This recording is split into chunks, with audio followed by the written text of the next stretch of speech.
I only got to have 12 years with him. It's such a pity, and it hurts.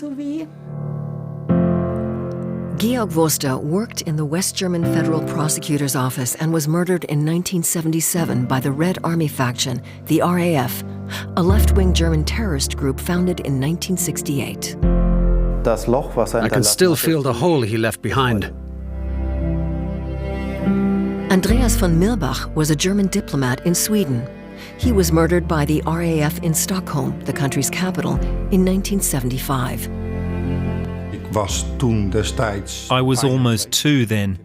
It's good to know what happened and who did it.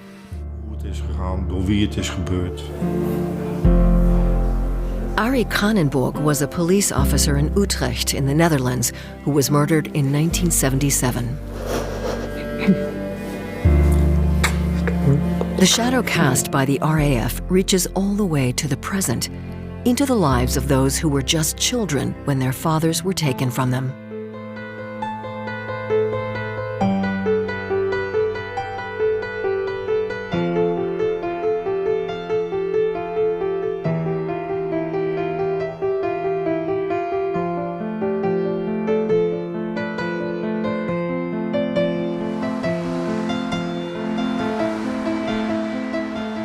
Linkenheimer Allee in Kalsruhe, southern Germany.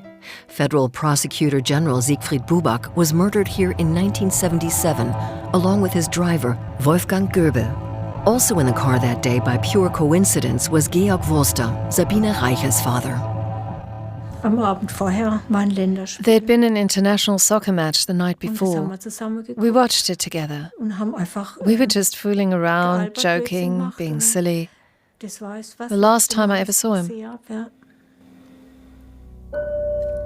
Georg Wurster and his wife Marga had 3 children. He began working for the Federal Prosecutor's Office as a driver and eventually managed the motor pool. This was a time when the RAF was ramping up its terrorist activities. My father always said, "There's no need to be afraid. They won't come for us little guys." I think that's how he reassured my mother. Wurster suspected his boss could have been an RAF target. His wife wouldn't have known that he was sitting in the chief prosecutor's car that morning. My mother thought he works in the office. She tried calling him. Someone finally picked up and told her that he'd been involved too. She still thought he'd just been called to the scene. She told them to have him call her when he got back to the office.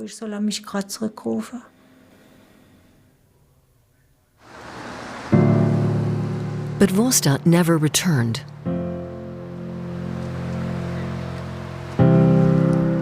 Sabine Reiches' father died in a West German hospital 6 days later. It was only the start of the Wurster family tragedy. Wurster's father could never accept his son's murder. My grandfather took his own life 4 years later in our home. He'd been unable to live with the loss of his only son. Another devastating blow for us all. They're buried together near Kalsruhe. Though their names are not widely known, they too are victims of RAF terror. I only got to have 12 years with him. It's such a pity, and it hurts. I notice it gets worse as I get older, that longing too, even after so many years. We'll deal with it for our entire lives. It won't ever go away.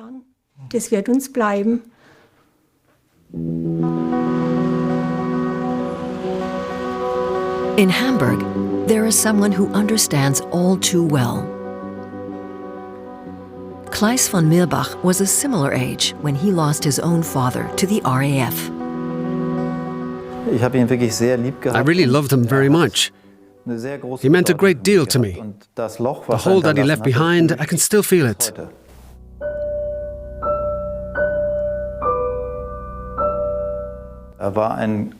He was a very loving father. I always felt completely safe and comfortable with him. He was a role model, the kind of father I wanted to be, the way he was with me. So wollte ich auch als Vater sein, so wie zu mir war.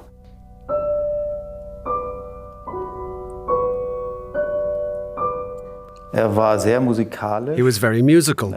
He loved playing the harmonica. He was really good at it. Und es war eine When we were sick, he'd play for us and cheer us up like no one else could. Gab's sonst nicht. Andreas von Mirbach was an officer in the German armed forces and a diplomat.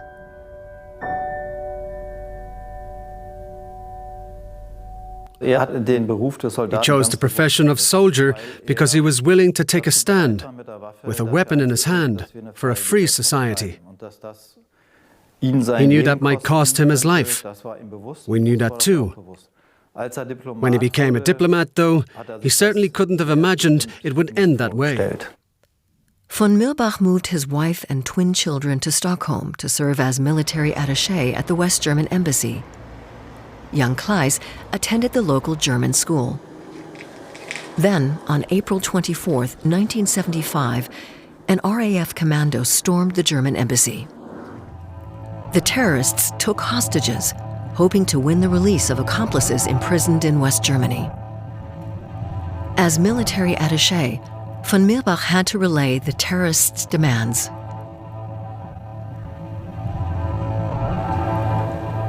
The West German government refused to be blackmailed. A nerve-wracking standoff ensued. The terrorists herded the hostages into a conference room. They came into the room and asked, "Who is von Mirbach?" Witnesses said, my father answered firmly, "That would be me." Did the terrorists single him out because of his aristocratic family? Just another unanswered question. I think about my father's last hours often. He must have suffered so terribly. When their demands were not met, Andreas von Mirbach was brutally murdered. He was shot 5 times, in all 4 limbs and in the head. He was conscious the whole time. Then they pushed him headfirst down a cold, hard stone staircase. When I first saw those stairs for myself decades later, I couldn't believe someone could do that to another human being. He lay there for probably about an hour, gasping, whimpering, sometimes screaming. It was unnecessarily cruel.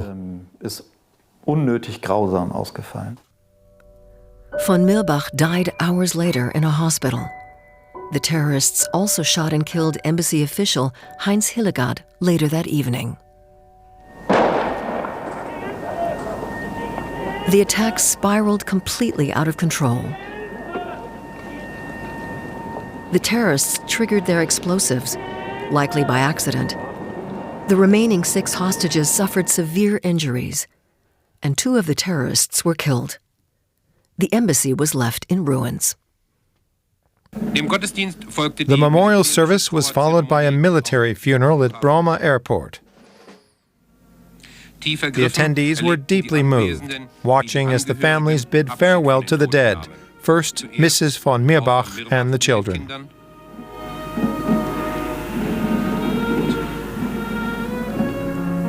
West Germany found itself confronting terrorism head-on. Authorities built a special courthouse to try RAF leaders, alongside the high-security prison in which they were being held.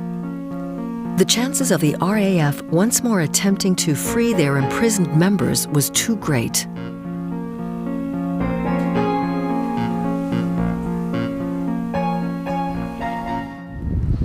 Kalsruhe, the location of yet another RAF tragedy. For Hans Eberhard Schleyer, a place forever tied to his father's fate. Employers Association President Hans-Martin Schleyer knew the RAF had him in its sights.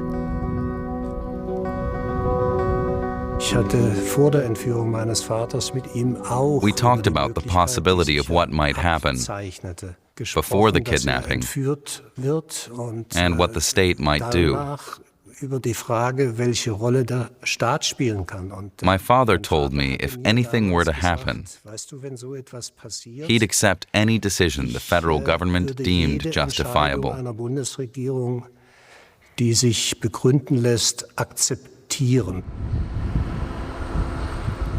Theory then became reality. September 5th, 1977, Cologne.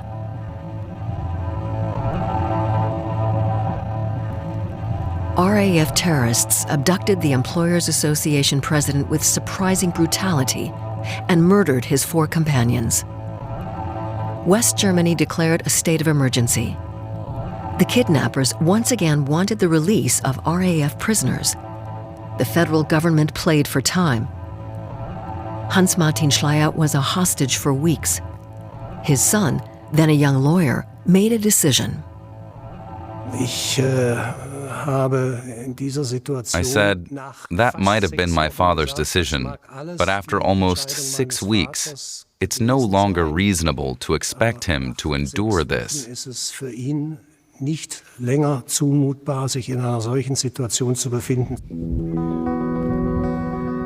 The young attorney turned to the country's highest court.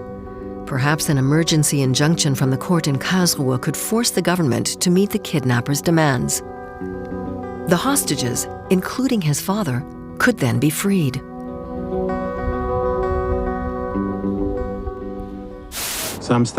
Saturday evening, 10:10 p.m., the long night in Kalsruhe begins. The judges struggle for hours to reach a decision. An announcement promised at 4 a.m. is never made. New announcement time, 5:30 a.m. Tension for everyone, including the journalists, is high as the court finally appears at 5:45.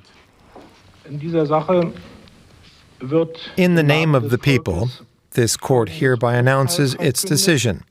The request for an emergency injunction has been denied.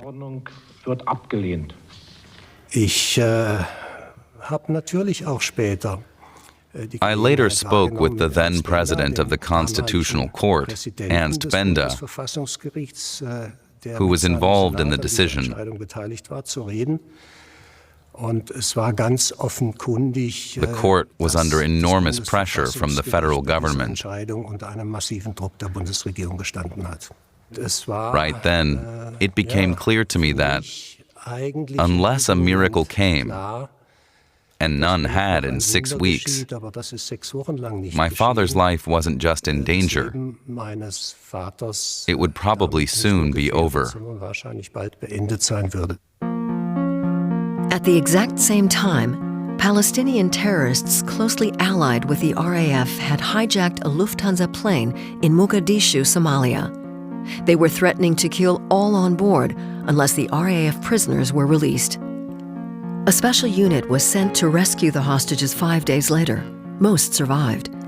The 3 RAF leaders, Bada, Enslin, and Raspe, then took their own lives in prison. The Schleyer family was gravely concerned. We're in a situation where all we can do is wait for our father. And right now, there are no signs that this kidnapping will end happily. Authorities followed a tip from the RAF the next day and found Schleyer's body in France near the German border, in the trunk of a car. The state had refused to give in to blackmail.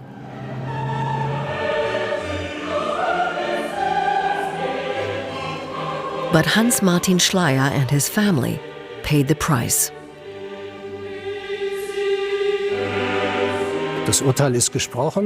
The ruling was made. The federal government basically got confirmation that it was not legally required to change what it was doing. I have to accept that. It was the highest court in Germany, but you can imagine that I still struggle to accept that decision.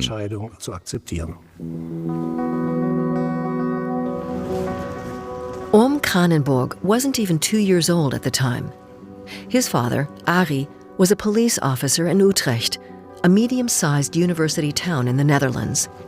Police there were part of the manhunt for the Schleyer kidnappers.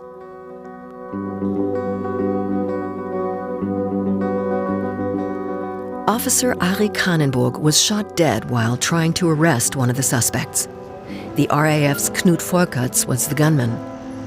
A plaque at the scene commemorates the fallen police officer. Arie Kranenburg died here for our security. Orm Kranenburg does not remember his father.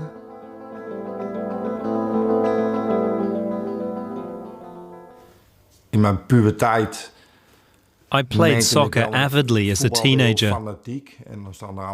All the other kids' dads would stand along the sidelines. Mine wasn't there. Ja, bij mij niet. Dat miste ik wel.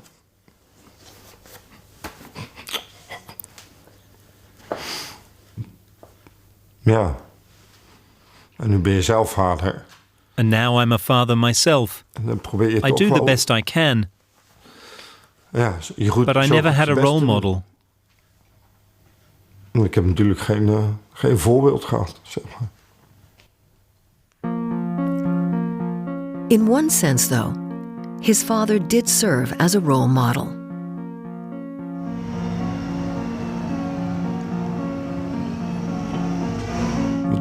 It was obvious to me. People expected me to become a police officer too, so that's what I did. I didn't really care. School never really interested me much.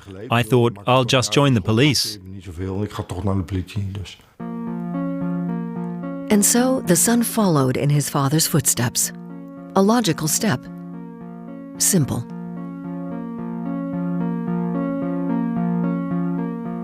Omdat ik er ook wel heel veel It last takes its van toll. heb gehad. Je maakt natuurlijk heel veel As a dingen mee. police officer, you experience a lot. Some enjoyable, much of it unpleasant. Maar als je dan in één dienst If you're on duty dealing with a serious traffic accident and then get called away again immediately, you don't have time to process what you saw. Dingen te verwerken die je allemaal meeneemt. En er wordt ook van je verwacht. People expect you to be the tough cop. That's just part of the job. Many people have no idea what that does to you as a person. De persoon zelf doet. The tough cop didn't feel at home in that role. His private life wasn't turning out as he'd hoped either.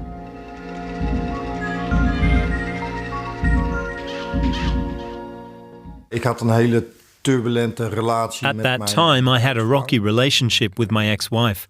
Married twice, divorced twice, then back together again. Things still weren't working out. I wasn't doing well financially either. Ik zat niet lekker in mijn vel. Then I sold some police files. Financieel niet. Someone wanted to know what the system had on a particular person.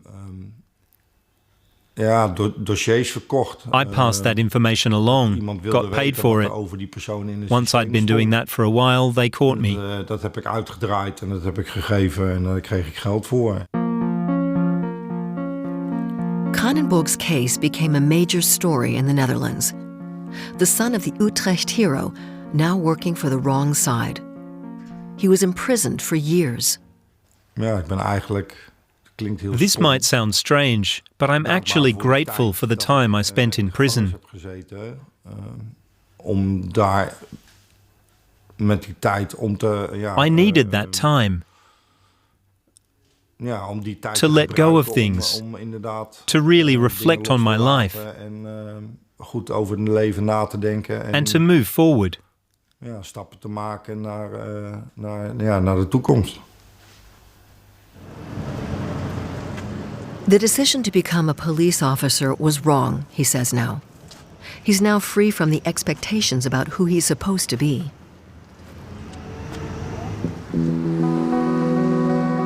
Kranenburg knows who murdered his father, RAF terrorist Voorkats. Other relatives of RAF victims aren't so lucky. Former RAF members, themselves long since released, remain silent, loyal to their fellow terrorists.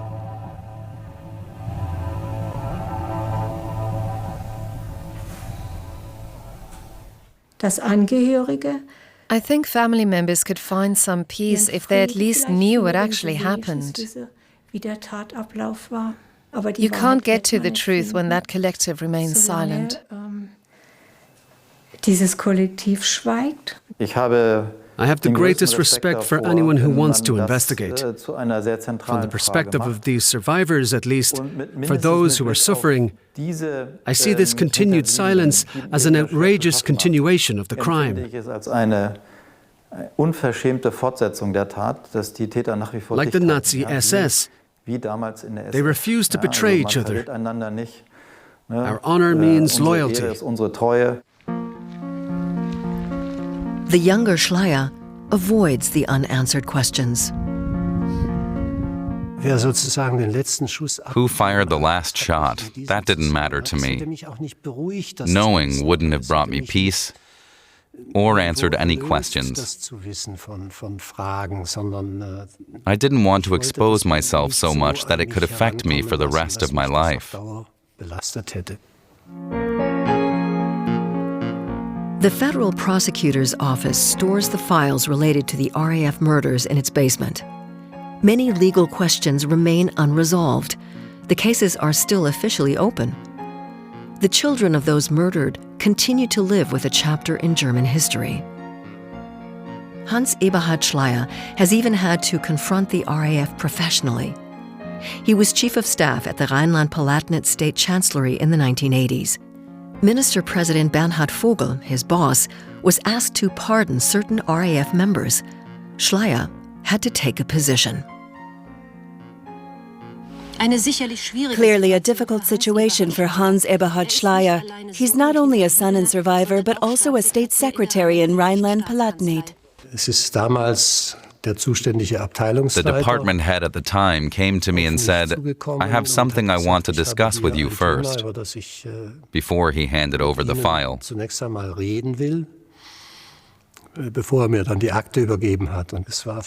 From the very start, it was clear that we would have to treat this pardon just like any other.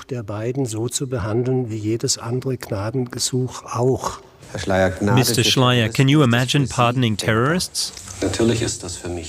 Of course I can imagine it. Clemency has to be possible even with terrorist violence. It is an indispensable part of our constitutional state. I still remember a call with Franz Josef Strauss. He called me and said, "You can't possibly pardon these two RAF terrorists." The party executive unanimously believes that such a pardon would severely weaken public confidence in the rule of law and would not be without consequence. We strongly disagreed. I still think it was the right decision.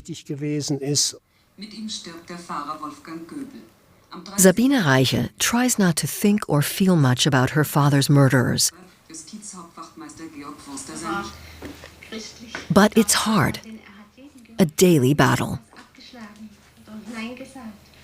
They've shaped my life for 47 years. I can't even hate them because hate eats you up too. I don't want to hate them. That's not what this is about. Ich bin der festen Überzeugung, dass Hass und I Rache firmly believe that hatred and thoughts of revenge are completely valid. dass es aber letztlich negative But in the end, they impact negatively on the person who feels them. Es zerstört mehr denjenigen, der das empfindet, als It destroys the person who has them more than it helps. Perhaps it's because I've processed things well that I don't feel any serious desire for revenge. Dass ich das nicht nötig habe, empfinde ich keine No hatred ernsthaften either. Rachegefühle, auch keinen Hass. En dat weet eigenlijk helemaal niemand. Something I've never admitted before. While I was still a police officer, I looked up where Knut Volkerts lived. I was in a weird state of mind and grabbed my service weapon and drove towards the German border. Looking back, I'm very grateful that I realized in time what was happening and turned around. It shows the state I was in and what all of this did to me. Ja, situatie je hebt gezeten en wat het allemaal met je heeft gedaan. Yet the wound remains. Kannenburg travels with his partner to Wiesbaden, Germany. The gun that killed his father is stored here by the Federal Criminal Police. The revolver is brought out of the evidence locker for him to see.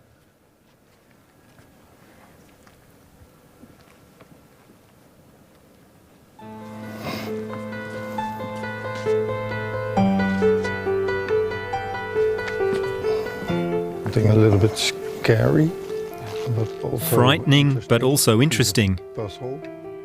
Another piece of the puzzle, maybe some closure.